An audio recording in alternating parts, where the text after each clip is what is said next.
Thank you for listening to this edition of the Christian Car Guy podcast. It's brought to you by Mr. Quick Pick Lock and Road. Mr. Quick Pick is the opportunity for you to start your own roadside assistance business. If you have more investment energy than investment capital, stop working for someone else. Mr. Quick Pick Lock and Road is the opportunity to have your own home-based business, working directly with auto clubs and leveraging a national brand and marketing strategy. Mr. Quick Pick helps people who have run out of gas, locked their keys in their car, or need a jump start. An A-plus rated company with the Better Business Bureau and the 3-time winner of the Members' Choice Award for customer service. This could be the chance you've been looking for to serve others at the point of crisis and even share your walk with Christ. So whether you're looking for a business opportunity or in need of emergency roadside assistance, choose Mr. Quick Pick Lock and Road. MrQuickPick.com. Now sit back and enjoy this podcast of the Christian Car Guy Radio Show. But parked in a rickety old garage is a brand new shiny red superstar car. Take away in a white dragon Pontiac, because a white dragon. Boy, gives you better idea. Boy, gives you better idea. Wherever you go, Chevy service is best.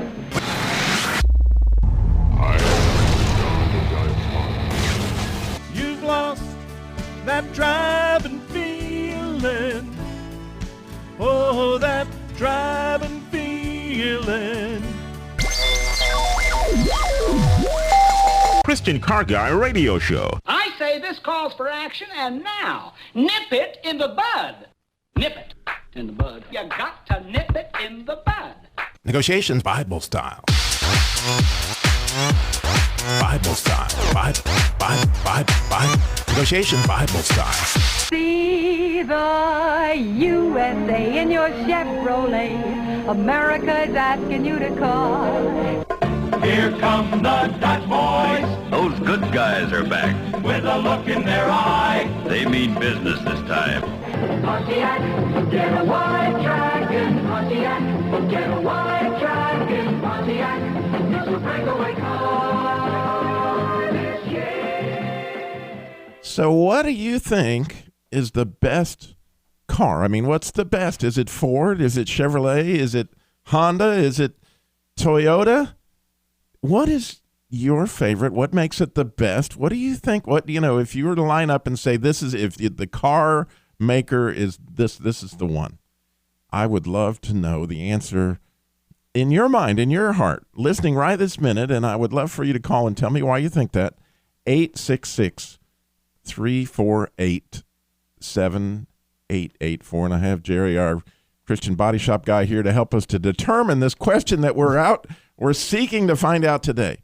What is the absolute best car out there? Or it could be a truck. I'm okay. You can even say van. I'm SUV. Okay.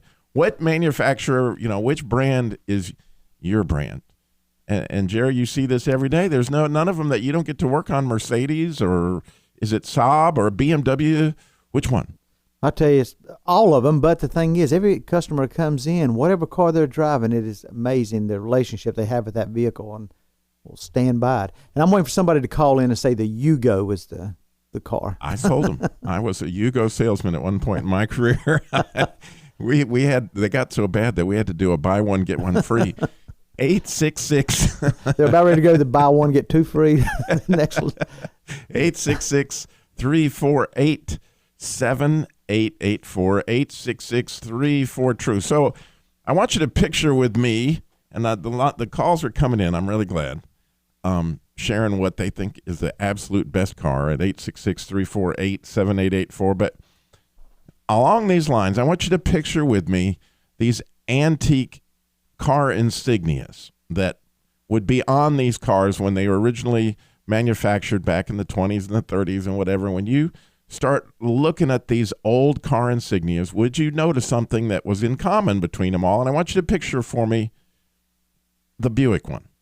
That's one that usually steps out, and people say, well, yeah, that was a tri-shield, right? It was 3-shield, and if you look closely, it was Scottish, because David Buick, who was the founder of Buick Motor Division, was Scottish, and he used his heraldry. He used his shield, his coat of arms, in order to make that. And since Buick had 3 lines, the the Invicta and the LeSabre and the whatever it was, they had 3 lines, and so they used 3 shields, and they all were that Scottish tri-shield. Or maybe think about Cadillac. Now, you can't think about Cadillac without that shield, can you? It's a shield, and if you look closely, you're going to see some swans on there. Really? Or how about Alfa Romeo? Look closely at that one. There's a big old snake with a dude in his mouth and a red cross. Or I know one that can jump at you, Peugeot. Peugeot has a big old, looks like King Richard the Lionhearted on it. You can picture it with me, can't you? Now, if you look back in time, you'll find that even though Chevrolet has got the bow tie, at one point in time, look on the front of a 1955 Chevy Bel Air, and you're going to see something. It's a shield. If you look on the old Ford logo, and I've got it all pictured at my website so you can see all these. I even have the old Chrysler shield. A Dodge Brothers shield actually had the Star David in the middle of it. Those all had one thing in common. They all had a shield. And why do you think that is? We're going to get to that in a minute. But first, we got to get with William. He's in Anderson, South Carolina. William, what do you think is the best car out there? Well, personally, I always liked the Cadillacs. I know when I was in college in the 80s, we had the same discussion about which cars were the best. And, of course, the BMWs and the Mercedes were the hot cars. And we had one student from Norway, and he was saying how, no, the Cadillacs are the best because everybody in Norway's got a BMW or Mercedes. He says, but if you had a Cadillac, you had money, and I always think they're engineered well, they drive well, and of course, to me, they're catering more to, I think, different class of people. I've got a lot of friends that have Toyotas, and they seem to always hold up well. That would be one, I think, in a newer class and more economy class would be a good car. Of course, like you said, some of the other cars you talk about would be true. You talk about old emblems. I always remember that Pontiac Indian. That was always kind of impressive when you see some of those old cars with that big Pontiac. Oh, yeah, he was Chief Pontiac. My father and I were Pontiac dealers. We had one. And if you remember, that emblem was actually at one point in time in a shield. There was just that common thing. Well, thank you, William. I appreciate you calling in. God bless. Bye. Bye-bye.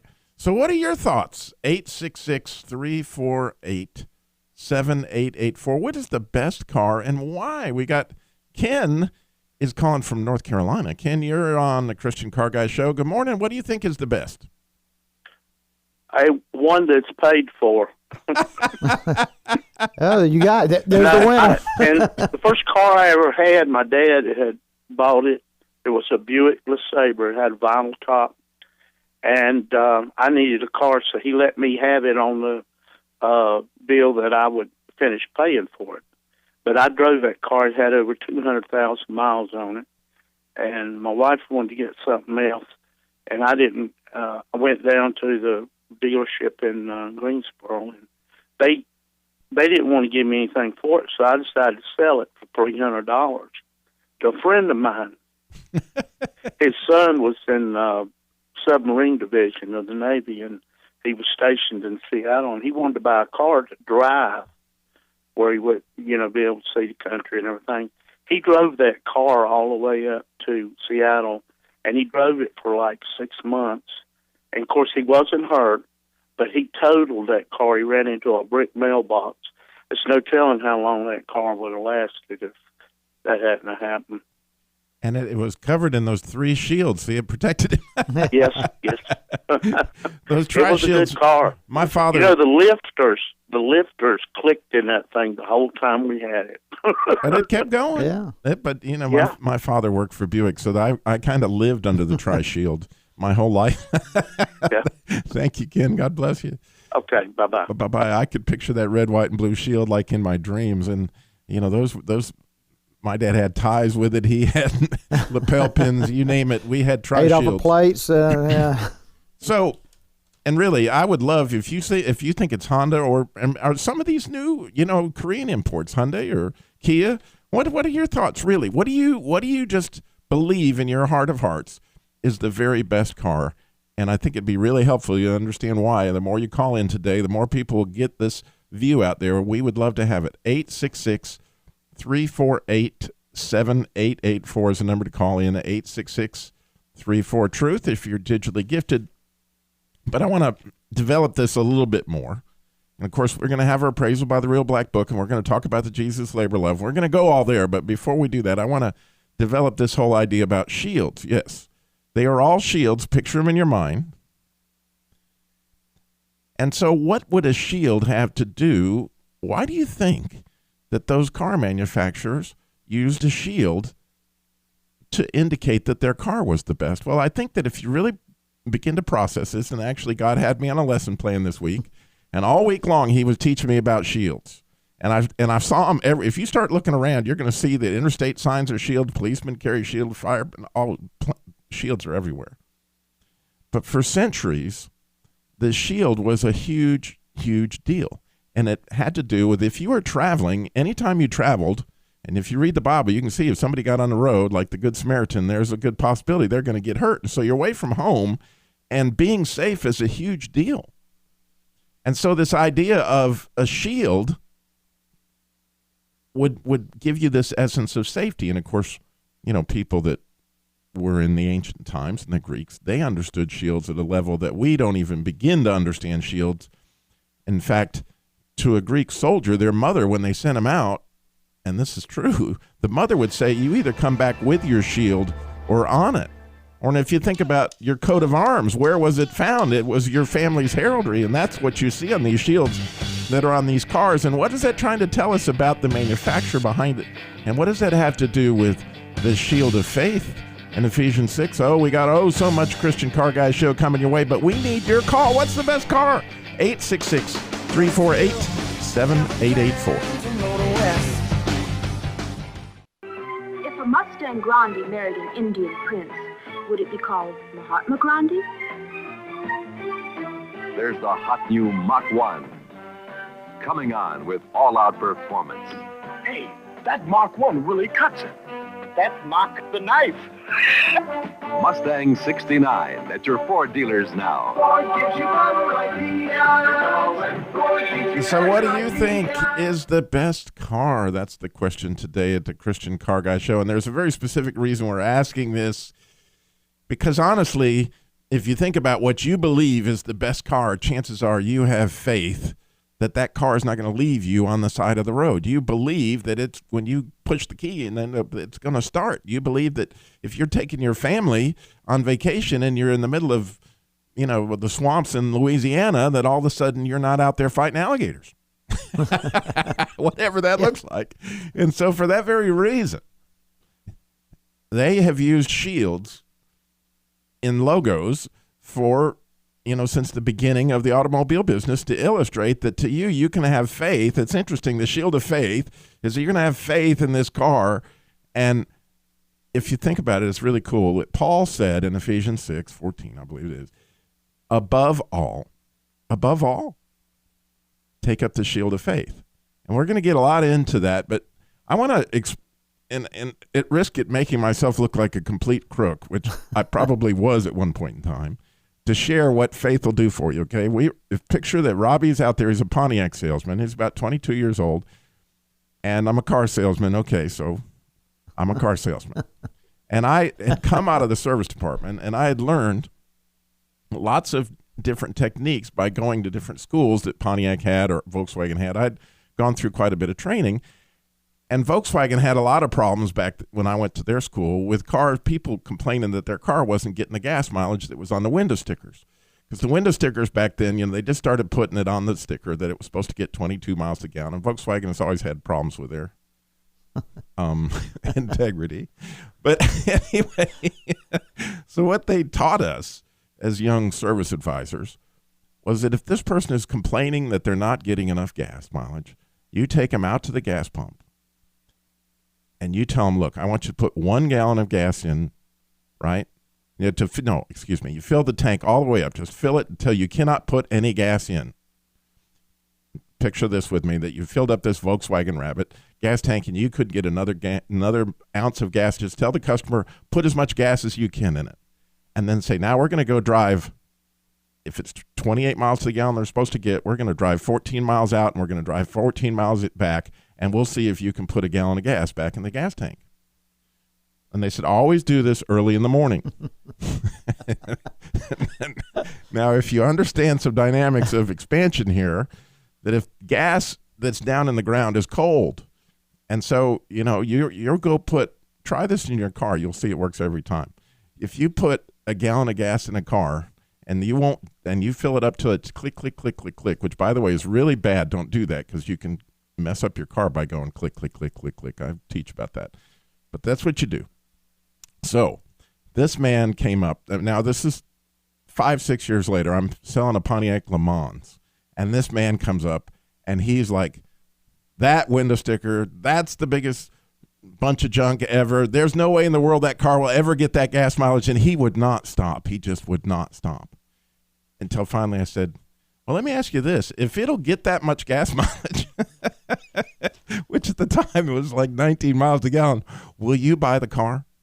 And he goes, there's no way it gets that. I said, I can prove to you that it does. And he goes, all right. So Jerry, I take him out to the gas pump, and we fill it up all the way. And, of course, this particular dealership was right by the highway, and so we went up there, and it was whatever it was. We went 14 miles up and 14 miles back, and that guy stood there for 20 minutes trying to get a gallon of gas back in that Le Mans, and there was no way in the world that he could do it because, obviously, it was a little bit of shenanigans going on here, okay? Now, Where did he buy the car? That's what he absolutely bought the car, but what's even better than that in my mind is I worked at this dealership for a number of years afterwards, and every time I saw that man, 28 miles a gallon, 31, I mean, he was one of the happiest people with his car of anybody I ever met, anybody I ever sold a car to, and I always felt guilty because I knew there was some deception underneath that. He might be listening right now going, that son of a gun. But nonetheless, think about what he had now. He had faith that his Pontiac Le Mans got better gas mileage than anything. And what did he then experience in his own life in reality? I mean, whether he was deceived or not originally, what happened was that man had faith in the gas mileage of that Le Mans, and he lived it for years to come. And so this is why I'm thinking it would be really good if you would call us right now and tell us what you've had that kind of experience, that you have faith in your Honda. You got faith in your Toyota. You got faith in your Hyundai or your Kia. 866-348-7884. Now, here's the challenge, is that from a faith standpoint, sometimes we drop our shields. And Jerry knows we have this Jesus Labor Love, and it's car repairs for single moms, widows, families in crisis. And so every week I have these applications of people that come in that really are in the middle of a crisis. And what I discovered years ago, and this week we got a really tough one I got to get you involved in here in a minute, but every week when I call these people, after they tell me their story, and it's often more than you could bear. If you could hear, they've got a child sick, they got to get him to the hospital, they got no transportation, their mother, this, that, and the car's got a transmission leak, and it's enough to make you go, what are we going to do? We don't have the resources to fix this. And so I learned early on, the first thing that you do is pray. Now, when you pray, you are lifting your shield of faith. And we're going to get a lot into that as this show goes through. But it blows my mind that quite often, in spite of the fact that they've contacted the Jesus Labor Love, so God might be involved in this, and besides the fact that it's a Christian radio station they heard it from, and it would appear to be a godly thing, they often, in this week, 1 out of 3 times, and this is not unusual statistics, they say, no one has ever prayed with me. No one. Now get this. Can you imagine hearing that from this poor person that is in the middle of a crisis that's unbelievable, and then they say to you, and they're in tears, oh, thank you. No one has ever prayed with me. And what that means as far as the shield of the church down, we're going to get to all that, but I got to know what's your pick for the best caller. 866-348-7884. 866-34-TRUTH. We got so much more. Christian Car Guy Show coming at you.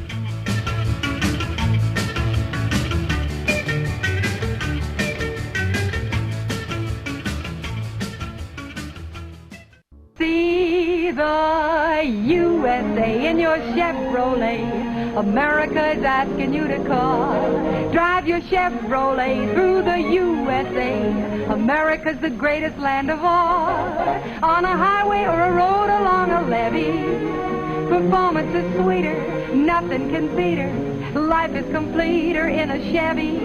So make a date today to see the USA. See it in your Chevrolet. Traveling east, traveling west, wherever you go, Chevy service is best. Southward or north, near place or far, there's a Chevrolet dealer for your Chevrolet car. See the USA in your Chevrolet. The Rockies way out west are calling you. Drive your Chevrolet through the USA, where fields of gold and wheat pass and review. Whether traveling light or with a load that's heavy, performance is sweeter, nothing can beat her. Life is completer in a Chevy. So make a date today to see the USA and see it in your Chevrolet. That's a pitch, isn't it, Jerry? Yeah, I make you want to go out there and I'm going to find a Chevrolet and ride around today. I don't. You can picture that 57 and Diana Shore. But anyway, the question today on the Christian Car Guy Show, and that you can just hear what they're doing. They are providing faith. They are trying to get you to buy into the fact that you can trust this Chevy to travel long distances. It's not going to, and you're not going to end up in the swamp fighting alligators. I mean, that's the deal. But speaking of in the swamp fighting alligators, we were talking right before the break about the Jesus Labor Love. And these are the people that, unfortunately, whatever car brand they have, and by the way, we still want you to call in at 866-348-7884 and tell us which brand. I guess nobody really loves their car. Oh, is that what it is? It could be. No, I don't think so. They're going to call. Yeah. 866-348-7884. But we were talking about that. Again, I just feel more than honored to be able to take these requests and call these people and then ask them, is it okay if I pray with you? And see the response that comes after I pray with them is, to me, more important than anything else happens in the whole transaction. That here's this person that really is in their own way almost beyond hope, and then somebody is saying, look, we can do this. And as you raise your shield of faith, they're hearing something that God cares about them, that God sees their situation, and God is going to come to the rescue. And they begin to do what Jesus said to do in the Garden of Gethsemane. Watch and pray. Watch and pray. Wow, there's another solution. And God is in it. Now, to me, the connection hopefully is that if their car does indeed get fixed, and sometimes it has nothing to do with us that it gets fixed, or their situation gets better, they know that this was not from Robbie, it was not from Jerry, it was from God, and that he gets the glory, and that he's the hero of the story. The reason why that's so critical is because the next time you face anything in life, you don't need to have faith in Robbie, you don't need to have faith in Jerry, you need to have faith in God. And it's critical, but you see this in cars every day, Jerry. What happens when somebody wrecks their car and they believe they've lost faith in that car, that now I'm going to have nothing but problems? Yeah, and because then you can never change that attitude, because that's what their mindset is. But now if somebody comes in and says, you know what, I love this car, I know it's going to be back the same way it was, and which is what the end game is, to get it back in pre-accident condition, then they'll continue to love that car and be able to drive it for years and years and get the same service and the same love for it. But if somebody gets that mindset, the best thing you can do, if you just think after an accident or a mechanical problem, new engine or something, that it'll never be the same, it'll never be as reliable as it was, probably the best thing for you to do is to sell it and to get another car, because if you don't have faith in it, you're never going to enjoy it. And you're going to be, you'll be handicapped on how you use that vehicle and how it's able to bless you or others. So I've told people for years, if you don't have faith in the car, you don't have faith, you need to switch cars and find something that you do have faith in, because it's going to make your life, it's a very difficult thing. But let's get back for a minute to Ephesians 6 and this idea that Paul said, take up your shield of faith. And I want to bring up something along those lines. I'm still tracking cars here, okay? But the Greeks as I said, would tell their young people as they went off to war, you either come back with your shield or on it. That's how they considered the shield was that big a deal. And if you think about the medieval times, they wore their coat of arms on their shield. So their family honor, to an extent, was on their, and the knights of old, their saying was, you would rather lose the field than lose your shield. Now, why would that be so important? Well, there was an old Greek king, Dermatos or something, whatever. Yeah, that's him. It was that guy. And they asked him, why is it that you completely dishonor a soldier if he loses his shield, but if he loses his helmet or loses his breastplate, he's fine. But you lose his shield, and he's like totally dishonored. You can't do anything worse as far as a Greek soldier than lose your shield. Why would that be? And he said, this is so insightful. He said, if you lose your helmet or you lose your breastplate, you've just made yourself vulnerable. But if you lose your shield, then you make your whole army vulnerable. And here's why. You see, the Greeks, they fought in formations, very tight formations. And so you held your shield in your left hand. And so your left hand was protecting the person on your right, and their left hand was protecting you. And so if you picture this beautiful armada of Greek soldiers coming at you and there's no shield in the middle, this is worthless. I mean, the crossbow fire, everything is coming right in that way. And so prayer is a team, and Paul knew this, above all, right? Above all, take up the shield of faith. Because as you bring up your faith, you are bringing up the person that, if you pray with them or pray in front of them, and I know there's lots of prayers that we do alone in the closet, but there's times when you need to lift your shield of faith so that the people around you can join in you in faith, believing that God is going to take this situation under control. And to do that right there with them, Jerry, is an amazing way to demonstrate your faith that God's going to come through in this situation. Yeah, I think, and prayer is one of those things we, as Christians, we can just take it for granted sometimes, and the importance of it and the power of it. Look at the New Testament church. I mean, prayer and being there for each other, and the community all, built around God's word, reading the scriptures and studying the scriptures, but also the prayer part of it brings it to life. And the neat thing is, God's had me on this lesson plan of shields, and I just began looking around, and I challenge anybody to go out there today as you're driving around. Policemen have a badge. It's what? A shield. A fireman has a what? A shield. Firestone, it's a shield. Just look around. You're going to see them all over the place. And what is God trying to tell me? That, this is something that is available in order for me to have faith and trust. And Abraham Lincoln said something I think is right along these lines, very important to understand. He said, if you look for the bad in someone, you will surely find it. Well, part of the shield of faith, and this is something we put on the armor of God every day, and when I put on the armor, I've been thinking lately, I need to have faith in Jerry. Jerry's going to come through for me here. He's in the image of God. I need to have faith in Kim, my producer, is working hard in there right now to make sure that all your calls are taken at 866-348-7884 to tell me what your favorite car is. He's making sure the levels are right, and he's doing all. I got to have faith in my wife that I know that she loves me, because there's times that the fiery darts of the evil one are coming. Now, to understand more about shields and why the Greeks thought the Romans understood this all too well too.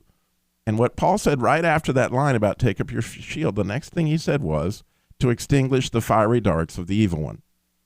Now, what I found out this week is the Romans, obviously had this problem. The Greeks were, winning.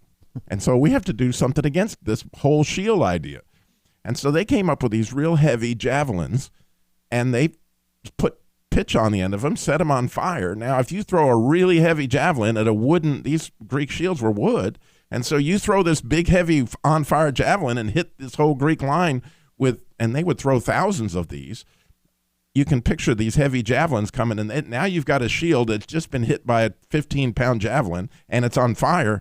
you're going to drop your shield. Well, as soon as they dropped their shield, they were right behind there with all these crossbows, and they would literally rain down death on you as soon as the shields went down. And so now, what was Paul pointing to? Well, I'm just going to share with you, the very second you don't believe God is going to come through for you, and I hear that, these poor people that, they're having trouble with their car in this whole situation, and I can hear in their heart, I don't know what I'm going to do. This is beyond hope. Their shield is down. The fiery dart, that javelin has hit them. It's on fire, and they're losing faith that God's going to come through for them. And it happens for me probably 20 times a day. That's why I need other people to hold up their shield. And I got to tell you about one that we're presently dealing with, and I need everybody's shields up on this one, Jesus, Labor of Love. But there's really a lesson for this on what's the best car, and it's all coming. Stay tuned.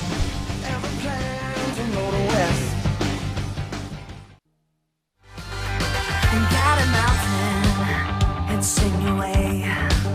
You wanna move it wants to stay. You need the power that comes from Faith. We're talking sickness, poverty. Any problem has got to flee with the power that comes from Yes, there is power. There is lots and lots and lots of power in faith. I've seen it in numerous cases. I bet you have too, when you think about it, where somebody believed in somebody that you never thought that could come, or they believed in something. They believed in a car that you never thought that VW, could be Herbie the Love Bug, or, whatever it was. You saw them have faith, and then all of a sudden something happened as a result of what it was they saw.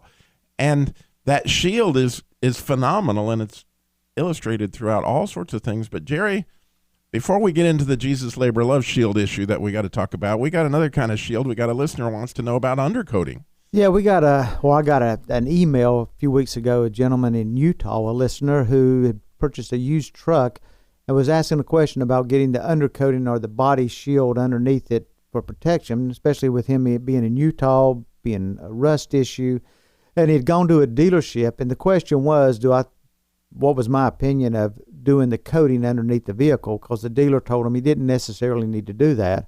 With these new these new high-strength steels and the composites in the steel, it's probably not as critical as it used to be. But believe me, from my standpoint, especially if you're in Utah, northern parts of the country and stuff, where there's a lot of salt on the road, a lot of moisture on the road, definitely do it, especially if you can do it economically, in which now you can. But steel will get that rust in there, even if it's aluminum. People don't think about aluminum, but aluminum also get corrosion in it, but it'll still etch in there. And a lot of times you don't see it with the new high-strength steel and the carbons that are in the steel. It may not be as rapid, but it's still getting in there in the veins of that material and that metal.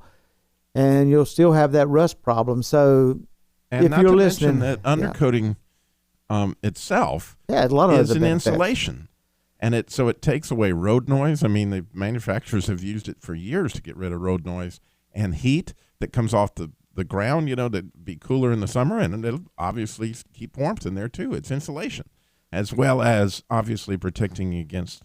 And so it's a shield, sort of. Yeah, and when the gentleman sent me the information, he also sent me a link to a company that does it there, and I had looked at that and read what they're doing. Yeah, it's a great process, because what it does, you're getting protection. And I know the reasoning for a lot of the dealerships and a lot of people saying you don't need that like you used to in some of the older vehicles. Believe me, anything you can do to protect the vehicle and get the longevity of it, man, do it. And especially when you're in the area that's a high-risk area. There you go. It's one of those shields. So I hope that answered the question. And I hate I missed out on that getting it back, but one of my other guys deleted the emails, cleaning them up, and so I've been looking to get back and answer that question. Go ahead, Robbie. No, it's good. And talking about shields today. And, of course, if you still want to get in and put down your vote for the best car, Honda, Toyota, if it happens to be Dodge and a red Dakota, like I believe, then, that's okay. I will agree with it. You have faith in that I vehicle. have faith in Old Red. And a lot of people have said, Robbie, why do you keep driving that car with 400,000 miles? Well, I have faith, and I get in it, and I know it's going to take me to where I need to go. And a lot of people, wow, but again, it has to do with where I was coming from, which is I believe that it's a mechanical thing, and it can be repaired, and it can be fixed in the way we go. But getting back to our situation, the Jesus Labor of Love, that's car repair labor for single moms, widows, and families in crisis. And we get these applications every week, and here they come. And one thing that I would just say is I've been asking God in prayer myself, holding up my shield, saying, God, please send me somebody that wants to do this with me. Because honestly, I'm overwhelmed at times to meet the need as far as just time. I've got to make these calls, but finding somebody who understands the car business enough to be able to make the calls and has the compassion enough to listen to the people, and then has the spirituality enough to make sure that they pray, because it's absolutely critical to me that the people that are in need connect the dots, that the reason this is being fixed, the reason they're being helped is through Christ. This isn't because of Robbie, and that it will raise their shield so they can get through life. This isn't just fixing their car. It is, I'm hoping, giving them an understanding that God really cares about them enough that he died for them on the cross. And if they don't know Jesus, that it would actually be a point of salvation. Let me show you how much he really does care about you, to the point that he literally is ready to take on all your sin. That's, as we begin to raise people's shields of faith and they begin to see God cares about them. My own story, I didn't accept Christ until I had an understanding and I had some faith that God cared about me.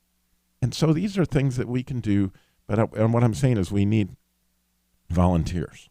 You know what, Robbie? I'll guarantee you that volunteer is listening this morning. And so I hope God stirs their heart. And you can go to ChristianCarGuy.com, get my email address, and send me a personal email, or you can fill out the form. It doesn't matter to me. I just would love to hear from you. But the other thing is we have two situations where I need a bunch of shields. I need a complete Greek armada coming up, because we have this one situation we have been dealing with since November, where this lady, car broke down in Virginia. We towed it down here. We got an engine donated, but the mechanic just has not had the time, and is the only mechanic I can find who's willing to donate all the hours to put this engine in, which is terribly expensive. And so, wow, we have been stuck kind of in, and we just need prayer for this particular lady.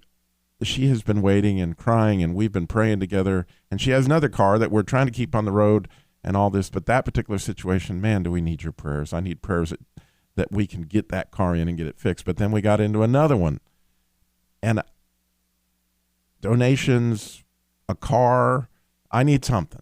This lady, it just breaks my heart. She has a disabled daughter, so she has to have a van. Her mother's sick, so she has to have a van. Her van, we were told, needed an $800 sensor, and supposedly the transmission would be fixed, but there was a possibility we would spend the $800 and the transmission wasn't fixed. Well, unfortunately, that javelin went straight into our shield, and we spent the $800, but it did not fix. And so now it's over $20-some-odd, and we're really looking at, wow, if we could find a car, if somebody could donate a car, even sell us a car really inexpensively, would be a whole lot less expensive than spending $3,000 to get this lady another van. I'm asking because I just believe God has a van for this lady, or some solution to the financial need to put the transmission in. And so again, you can go to Jesus Labor Love. You can go to ChristianCarGuy.com, and there click on the Jesus Labor Love, and you'll see ways to donate, or email me that you have a car or whatever. Just get up with me. I'll figure out a way to handle it. But I'm asking that, and I'm, most of you listening obviously don't have a car, but you can lift your shield with me and pray that God will provide for these people, because there's no doubt in my mind that together, as we raise people's faith, that God can come through, or raise faith in that at some point that we can bring the kingdom moving forward with our shields together, right? It's a big just like take that front line of those soldiers with the shield. One wasn't going to defeat anybody. One wasn't going to protect anybody. It was everybody together. And that's what we can do. I mean, it doesn't have to be, we don't have to have somebody out in this audience listening that can do it all. But if you can do a small part, if a lot of people can do a small part, we can make a huge impact for Jesus Christ in the lives of these people. And I'm honored, really honored that God has us here and we get a chance to share with you, and that he gives me all this stuff on Shields. So much fun. But most of all, I'm honored that you listened today and that we have a chance to do the show. Thank you for listening. Thank you to the radio stations that carry the show. Thank you for the Jesus Labor Love volunteers all over that help us make all this possible. So God bless you all. We're so glad you listened. Remember, slow down. Jesus walked everywhere he went, and he got it all done in 33 years. And this week, think about those shields and what you might do to help raise somebody's faith. Thanks for listening.